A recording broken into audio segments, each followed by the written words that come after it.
ভারতীয় মুসলিম হিসেবে তোমার যদি কখনো যদি মনে হয় যে আমি গোটা অন্ধভক্ত সমাজের কাছে ভালো হতে চাই, কী করা উচিত? প্রথমে দু চারটা জয় শ্রীরামের স্লোগান দিয়ে দিবে এবং ইসলাম ধর্মের নামে দু চারটা কটূক্তি করে দিবে। তুমি অন্ধভক্তরা তোমাকে একদম নতুন বাপ বানিয়েই ছাড়বে। একদম অন্ধভক্তরা নিজে এসে তোমাকে প্রোটেকশন দিয়ে যাবে। सरकार की सबसे बड़ी कायरता ये है कि जो एक्स मुस्लिम थे उनको सुरक्षा देनी चाहिए थी। जब दिन तक पूरे तरीके से मारा है। अगर गौ माता रानी का आशीर्वाद रहा तो बेचारा बच जाएगा।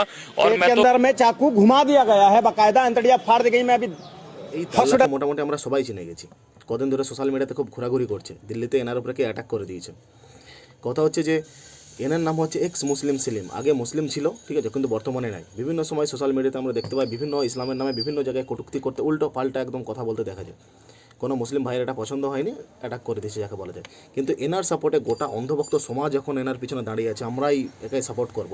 এখন মুসলমান মানে ইসলামের নামে দু চারটা কটূক্তি করে যাও, তুমি অন্ধভক্ত নতুন বাপে পরিণত হয়ে যাবে যাকে বলা যায়। তখন তুমি আর ভারতীয় মুসলিম থাকবে না, তখন তুমি হয়ে যাবে রাষ্ট্রবাদী মুসলিম।